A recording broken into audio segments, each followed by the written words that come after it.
வணக்கம். இன்றைய செய்திகள். தமிழக சட்டசபை தேர்தலில் அண்ணாமலை போட்டியிடவில்லை என்ற தகவலால் அவரது ஆதரவாளர்கள் விரக்தியில் உள்ளனர். சமீபத்தில் சில நண்பர்களுக்கு அவர் அலைபேசியில் அனுப்பிய தகவலிலும் தேர்தலில் போட்டியிடவில்லை என்று உறுதியாக அவர் கருத்து தெரிவித்துள்ளார்.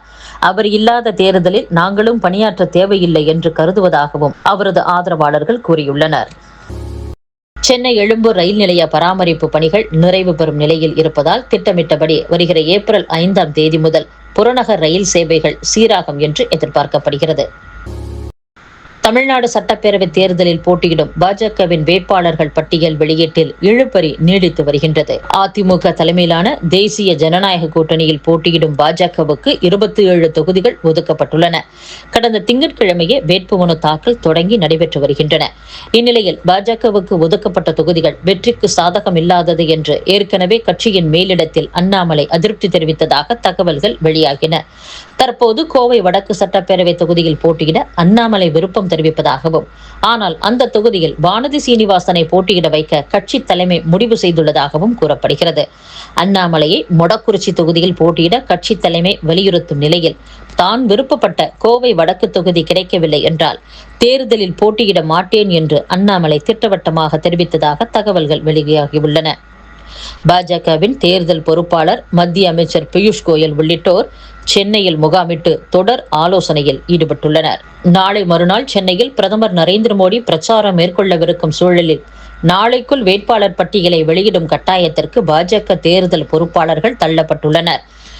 இந்நிலையில் மற்றொரு தேசிய கட்சியான காங்கிரசும் இதுவரை வேட்பாளர் பட்டியலை வெளியிடவில்லை. அக்கட்சியின் தமிழ்நாடு தேர்தல் மேலாண்மை குழுவின் தலைவர் மாணிக்கம் தாக்கூர் தனது பதவியை ராஜினாமா செய்துள்ளார். வேட்புமனு தாக்கல் செய்ய சனி மற்றும் திங்கள் ஆகிய 2 நாட்கள் மட்டுமே உள்ளது குறிப்பிடத்தக்கது.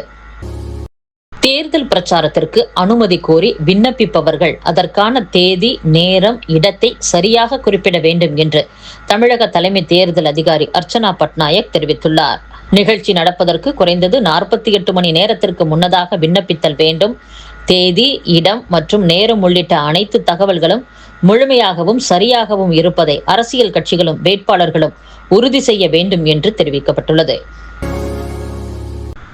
தன் மீதான சொத்து குவிப்பு வழக்கின் சில ஆவணங்களை வழங்க கோரி திமுக எம்பி ராசா தாக்கல் செய்த மனுவுக்கு சிபிஐ பதிலளிக்க சென்னை உயர்நீதிமன்றம் உத்தரவிட்டுள்ளது. திமுக எம்பி ராசா மற்றும் அவரது மனைவி உள்ளிட்டோர் மீது கடந்த 2015ஆம் ஆண்டு சிபிஐ சொத்து குவிப்பு வழக்கு பதிவு செய்தது. இந்த வழக்கு சென்னையில் உள்ள எம்பி, எம்எல்ஏக்கள் மீதான வழக்குகளை விசாரிக்கும் சிறப்பு நீதிமன்றத்தில் விசாரணையில் இருந்து வருகிறது. இந்த வழக்கில் சிபிஐ குற்றப்பத்திரிகை தாக்கல் செய்தனர். அதில் இடம்பெறாத சில ஆவணங்களை தனக்கு வழங்க சிபிஐக்கு உத்தரவிடக் கோரி ராசா சிறப்பு நீதிமன்றத்தில் மனு தாக்கல் செய்தார். இந்த மனுவை சிறப்பு நீதிமன்றம் தள்ளுபடி செய்து உத்தரவிட்டது. இந்த உத்தரவை எதிர்த்து ராசா சென்னை உயர்நீதிமன்றத்தில் மனு தாக்கல் செய்தார். இந்த வழக்கு நீதிபதி ஏடி ஜெகதீஷ் சந்திரா முன் விசாரணைக்கு வந்தபோது மனுதாரர் தரப்பில் வழக்கறிஞர் சரவணன் ஆஜராகி வாதிட்டார். சிபிஐ தரப்பில் ஆஜரான சிறப்பு குற்றவியல் வழக்கறிஞர் இந்த மனுவுக்கு பதிலளிக்க கால அவகாசம் வேண்டும் என கூறினார். இதை ஏற்றுக்கொண்ட நீதிபதி சிபிஐ பதிலளிக்க உத்தரவிட்டு விசாரணையை அடுத்த வாரத்திற்கு ஒத்திவைத்தனர். ஹார்முஸ் நீரிணை வழியாக 47,000 டன் எல்பிஜியுடன் இந்தியா வந்தடைந்தது கப்பல். அமெரிக்கா, இஸ்ரேல் மற்றும் ஈரான் இடையே நடந்து வரும் போரால் மேற்காசிய நாடுகளில் ஏற்பட்டுள்ள பதற்றம் காரணமாக இந்தியாவில் எரிசக்தி தட்டுப்பாடு ஏற்படும் அபாயம் உருவாகியுள்ளது. இந்த இக்கட்டான சூழலில் சுமார் 47,000 டன் எல்பிஜி எரிவாயுவை ஏற்றிக்கொண்டு ஜாக் வசந்த் என்ற இந்திய கப்பல் குவைத்தில் இருந்து இந்தியா நோக்கி புறப்பட்டது. வழியில் ஈரான் ராணுவத்தின் நேரடி கண்காணிப்பில் உள்ள ஆபத்தான ஹார்முஸ் நீரிணை வழியாக இக்கப்பல் வரவேண்டியிருந்தது. போர் பதற்றம் காரணமாக எந்த நேரத்திலும் தாக்குதல் நடக்கலாம் என்ற அச்சத்திலும் இந்திய மாலுமிகள் சாமர்த்தியமாக செயல்பட்டு கப்பலை குஜராத் துறைமுகத்திற்கு கொண்டு வந்தனர். அங்கு 17,100 டன் எல்பிஜியை இறக்கிய பின்னர் அந்த கப்பல் மும்பை துறைமுகம் வந்து சேர்ந்தது. ஈரானுக்கு எதிரான போர் தொடரும் என்ற அமெரிக்க அதிபர் டொனால்ட் டிரம்பின் உரையின் எதிரொலியாக இந்திய பங்குச் சந்தையில் 10 லட்சம் கோடி ரூபாய் இழப்பு ஏற்பட்டுள்ளது. பிரதமர் நரேந்திர மோடியின் தவறான கொள்கைகளால் மேற்காசிய போரின் தாக்கம் இந்தியாவில் வெகு முன்னதாகவே ஏற்பட தொடங்கிவிட்டது என்று காங்கிரஸ் எம்பி பிரியங்கா காந்தி குற்றம் சாட்டியுள்ளார். வணிக எரிவாயு சிலிண்டர்கள், விமான எரிபொருள் விலை உயர்த்தப்பட்டதை கண்டித்து அவர் இவ்வாறு கூறியுள்ளார்.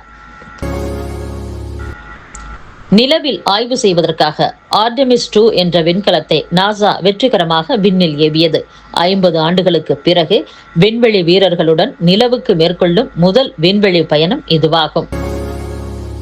அமெரிக்காவில் கடந்த 4 ஆண்டுகளில் இல்லாத அளவிற்கு பெட்ரோல் விலை கடுமையாக உயர்ந்துள்ளது. இந்திய ரூபாய் மதிப்பில் 1 லிட்டர் பெட்ரோல் 100 ரூபாயை தாண்டியுள்ளது. பெட்ரோல் மட்டுமின்றி இதர பொருட்களுக்கும் விலை உயர்ந்துள்ளதால் அமெரிக்காவில் ட்ரம்புக்கு எதிர்ப்பு அதிகரித்து வருகிறது. இத்துடன் செய்திகள் நிறைவடைகின்றன. மீண்டும் நாளை சந்திப்போம். வணக்கம்.